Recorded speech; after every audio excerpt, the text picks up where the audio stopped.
Assalamualaikum warahmatullahi wabarakatuh. Tadi kirian Ustadz yang muda jawabnya kenceng banget dah ibu deh. Begitu yang tua jawabnya lemes amat sih. Ibu seneng yang keras apa yang lembek? Semuanya jawabnya yang kenceng ya. Yang keras supaya lebih banyak mendapatkan rahmat dan barokah dari Allah Subhanahu wa taala. Ini walaupun tua cuma fisiknya. Assalamualaikum warahmatullahi wabarakatuh. Bismillah, alhamdulillah, wassalatu wassalamu ala sayyidina Muhammad Ibni Abdillahi man la nabiyya ba'dah wa ala alihi wa sahabatihi wa ahli baitihi wa man tabi'ahum bi ihsanin ila yaumil qiyamah. La khawla wa la quwata illa billah, amma ba'du wa ba'da tahiyyah. Betapa Indonesia ini kaya raya, punya segalanya. Di sana di Indonesia ini ada batu bara, ada gas, ada kayu, ada bensin, ada macam-macam. Ada emas, tidak ada duanya di dunia. Sekali ditimbang 80 kilo emas paijo.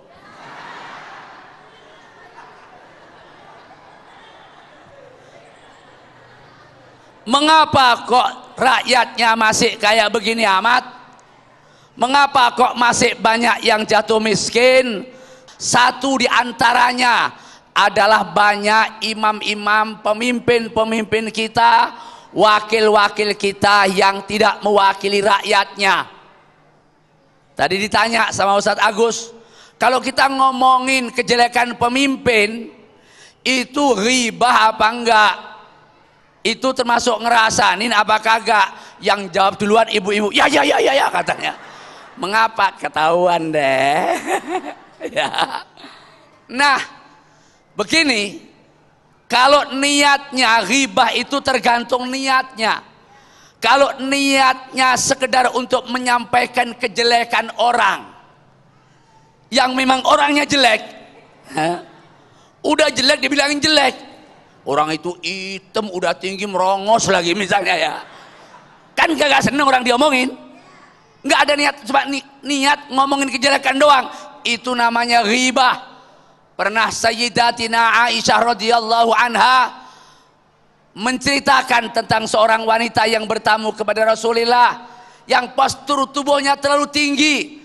Siti Aisyah menyampaikan tentang postur tubuh wanita tadi.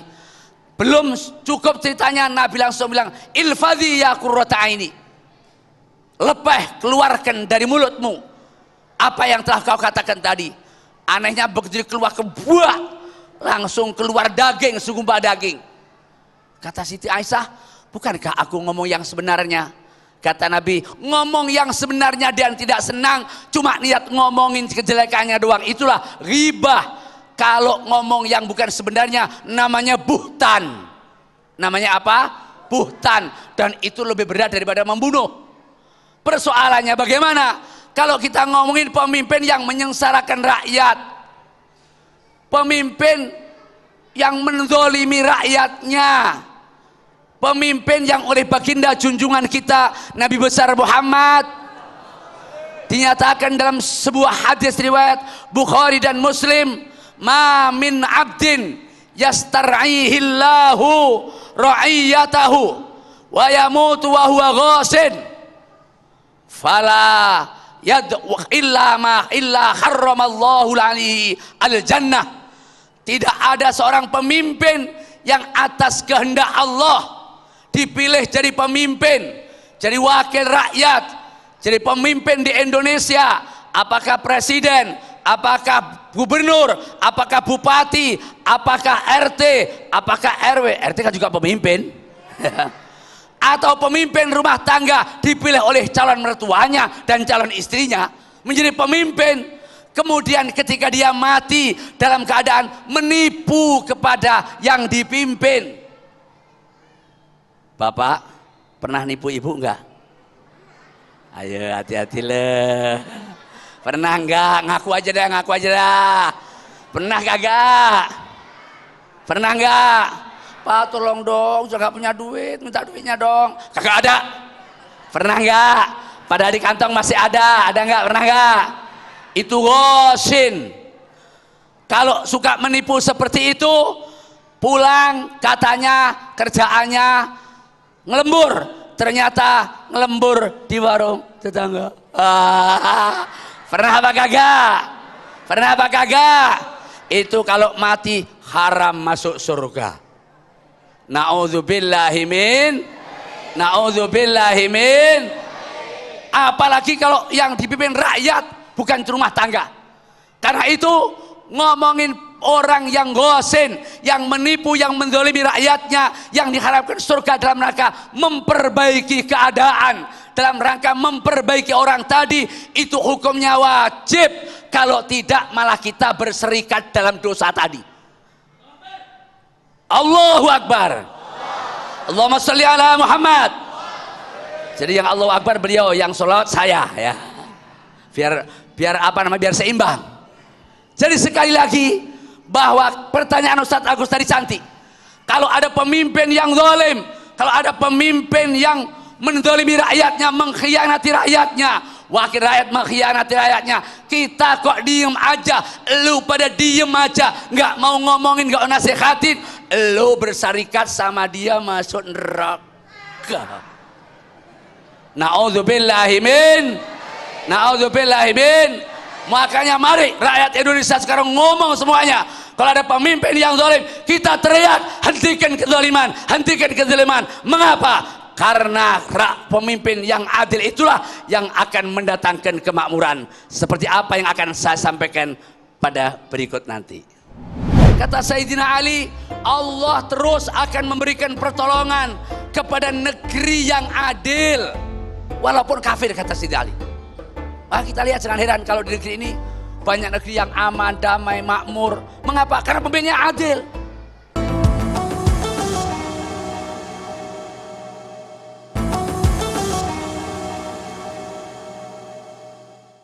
Ulama anal mukhtaramin, asatizan al a'izza, pimpinan takmir masjid, para jamaah Masjid Nurus Salam, pemirsa Damai Indonesiaku TV One, di mana saja berada, yang semuanya insya Allah dimuliakan dan dicintai Allah Subhanahu wa Ta'ala.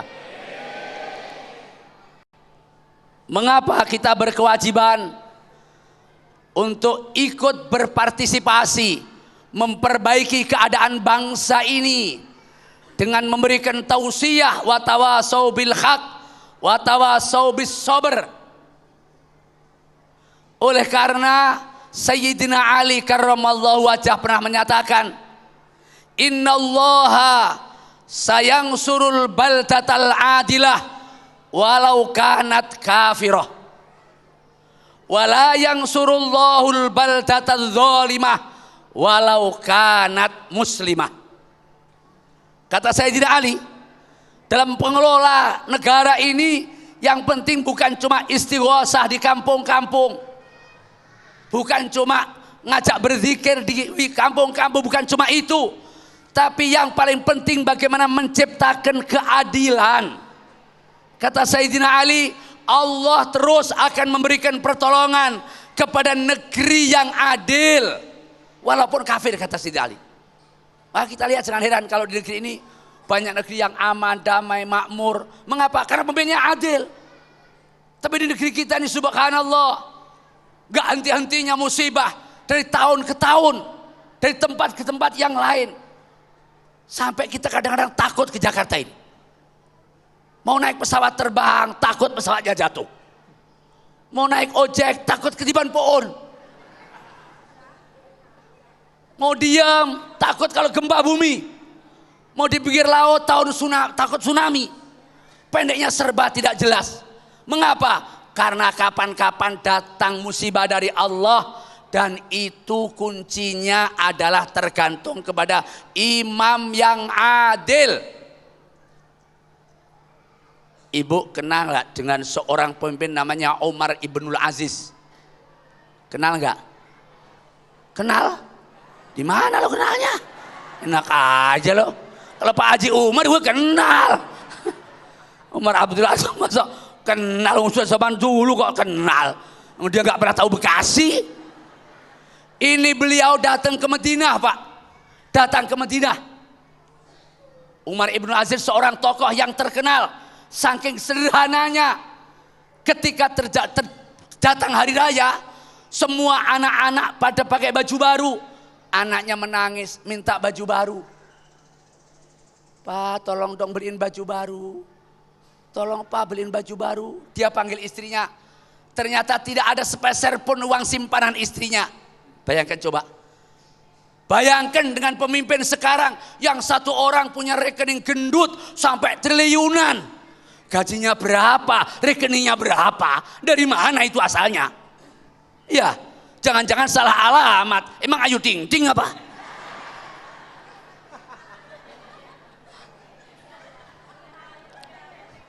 Ya tahu aja, kenapa tahu gak boleh sih? Kan boleh tuh bahan ceramah, ngawur aja lo.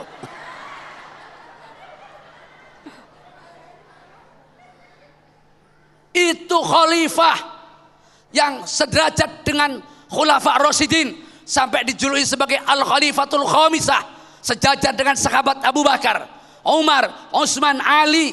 Ketika datang hari raya, putranya minta baju gak punya duit. Istrinya jangan-jangan punya tabungan sisa belanja, gak ada sama sekali. Akhirnya didiemin anaknya dengan kata-kata, anak, laisal aid man labisa thiyabal jadid walakin man kana ta'atuhu tazid. Hari raya itu bukan ukuran baju baru, nak, tapi hari raya itu adalah orang yang taatnya lebih bertambah. Walaupun tidak hari raya Idul Fitri, kalau ibadahnya bertambah, baca Qur'annya bertambah, ngajinya bertambah, pelayanan kepada suami bertambah, itu namanya hari raya. Walaupun bajunya baru ngambek melulu, udah pendem aja deh. Itu bukan seorang istri yang berhari raya itu. Ibu dan bapak sekalian yang saya muliakan, seorang khalifah yang seperti ini, lampunya ada dua. Kalau urusan keluarga lampu centir, kalau urusan negara dimatikan lampu negara. Dipisahkan betul. Takut kalau haknya rakyat masuk dalam dirinya. Karena kalau haknya orang lain, saya misalnya hutang sama Agus 10.000, gampang minta maaf kalau nggak bisa bayar. Tapi kalau saya makan haknya rakyat Indonesia 200 juta lebih, kapan saya minta maaf? Dan itu pasti akan dipertanggungjawabkan di mahkamah Allah Subhanahu wa taala. Makanya berat. Makanya saya heran sekarang, yang aneh, jadi orang berebut mau jadi pemimpin, berebut mau jadi wakil rakyat. Nah, hadirin dan hadirat sekalian yang mulia, pemimpin yang namanya Umar bin Abdul Aziz ini datang ke Madinah dengan kesederhanaan, dengan keadilan yang demikian rupa. Tiba-tiba Madinah goncang, gempa bumi Madinah, satu-satunya itu. Beliau langsung turun keluar kamar, kemudian duduk di atas bumi. Apa dia bilang? Ya ardu uskuti afala a'dilu alaiha. Wahai bumi, diamlah kau. Diamlah kau. Kurang adil kayak apa aku di atas engkau ini, wahai bumi. Seketika itu bumi langsung diam, dan sampai sekarang tidak pernah gempa lagi di Madinah. Karena itu jawaban supaya Indonesia terhenti dari musibah, puting beliung, gempa bumi, macam-macam musibah, satu saja jawabannya. Rakyat Indonesia harus memilih pemimpin yang adil, yang memperhatikan kepentingan rakyatnya. Dan ajaklah ke jalan Tuhanmu dengan hikmah. Hikmah itu artinya, kalau orang Inggris bilang, kena iwae ora budek banyune. Airnya kepegang, ikannya kepegang, airnya tidak keruh.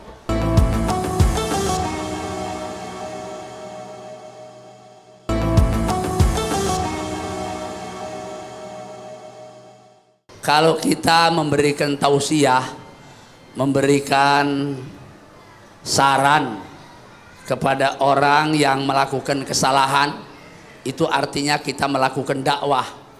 mengajak kepada jalan yang diridhoi oleh Allah Subhanahu wa taala. Dalam konteks itulah maka Allah berfirman, ud'u ila sabili rabbika bil hikmati wal mau'izatil hasanah wajadilhum billati hiya ahsan. Dan ajaklah ke jalan Tuhanmu dengan hikmah. Hikmah itu artinya kalau orang Inggris bilang kena iwae ora butek banyune. Airnya kepegang, ikannya kepegang, airnya tidak keruh. Bagaimana caranya? Ya tergantung kepada kepemimpinan di mana itu. Kalau dalam struktur organisasi, kan organisasi itu ada penasehatnya. Lewat penasehat itulah barangkali akan lebih praktis daripada kita teriak-teriak malah dia marah nanti. Kalau kemudian yang dinasehat itu kepala rumah tangga, misalnya suami ibu lagi ya, misalnya suami kita misalnya ya, atau istri kita, istri kita misalnya ya. Ya kan kita kan istri banyak. Misalnya ya tergantung kepada siapa yang mungkin supaya ikannya dapat, airnya kagak keruh. Ya, itu bil hikmah. Kalau memang dengan hikmah itu tidak mungkin, misalnya ya wal mau'izatil hasanah. Kalau wal mau'izatil hasanah dengan nasihat yang baik, kok kemudian belum berhasil, ajak dialog. Mungkin dia punya alasan. Saya sangat menyedihkan di Republik ini banyak umat Islam yang teriak-teriak menyalahkan orang lain yang kadang-kadang tidak jelas. Maulid Nabi musyrik, ziarah musyrik, musyrik semuanya. Subhanallah. Itu tidak hanya sekedar memperkeruh umat, menjelekkan Islam. Oke, kalau maulud niatnya untuk musyrik pada Nabi, mungkin haram itu. Tapi ternyata Jalaluddin As-Suyuti dalam kitab Haflatul Maulud, Husnul Maqsud fi niyatil fi Husnul Maqsud fi Haflatil Maulud menyatakan la akad fil alam. Dia teliti di mana saja, tidak ada orang yang bikin maulud tujuannya untuk mengkultuskan Nabi. Rata-rata karena cinta kepada baginda junjungan kita Nabi besar Muhammad sallallahu alaihi wasallam. Maka itu tolong jangan biasa mengkafirkan orang, jangan biasa mencaci orang. Ajak dialog, pasti ada alasan. Ya, pasti ada alasan. Tapi yang paling penting di atas segalanya, baik dan jeleknya orang itu adalah hati. Hati. Ini kadang-kadang yang kita lupakan. Kita suka sombong. Seakan-akan semua selesai dengan ucapan kita, selesai dengan ikhtiar kita. Begitu suami pulang lambat, siapin palang pintu. Seakan-akan dengan palang pintu selesai urusan, ternyata malah nggak pulang-pulang dia malahan. Mengapa? Karena jadi Bang Toyib. Bagaimana? Jangan lupa berdoa. Bacakan surat Al-Fatihah. Kalau orang dewasa, bacakan surat Al-Fatihah. Ketika baca iyyaka na'budu wa iyyaka nasta'in, minta kepada Allah. Mudah-mudahan apa yang kita sampaikan diterima dengan baik. Kalau anak-anak baca ya syahidu 314 kali setiap subuh. Mudah-mudahan ini menjadi oleh kita semua. Bagi kita semua yang di Indonesia ini saudara-saudara kita, saudara-saudara yang di mata Allah namanya manusia, makhlul khata' wan nisyan, tempatnya lupa dan tempatnya salah. Tetapi kita tidak boleh berputus asa dari rahmat Allah. Al-fajirur raji rahmatullahi ta'ala aqrabu ilallahi ta'ala minal abidil muqnid. Seorang yang salah, seorang yang menyimpang dari jalan Allah, tetapi masih berharap atas datangnya rahmat Allah, itu lebih dekat kepada Allah daripada orang-orang yang ahli ibadah tapi telah berputus asa. Mumpung teman-teman sekarang telah mendapatkan amanah dari Allah menjadi pemimpin di republik ini, itu surgamu. Bayangkan baginda junjungan kita Nabi besar Muhammad menyatakan yaumun, satu hari, min imamin adilin, satu hari kerjanya pemimpin yang adil, pemimpin yang ngopeni kesejahteraan rakyatnya, pemimpin yang lebih mendahulukan kepentingan rakyatnya daripada kepentingan dirinya, partainya, dan kelompoknya. Amin gitu dong. Amin, diem aja. Kita ngomongnya di bawah bengong aja, kayak ikan gerameh digoreng aja. Satu hari bagi pemimpin yang berjuang keras untuk keadilan rakyatnya, kesejahteraan rakyatnya, itu baginda Nabi menyatakan afdalu min ibadati sittina sanatan, lebih baik daripada ibadah yang bukan pemimpin selama 60 tahun. Maka tolong pemimpin-pemimpin yang selama ini merasa kurang adil, merasa kurang memikirkan kesejahteraan rakyatnya, masih ada waktu untuk bertobat. Amin ya Rabbal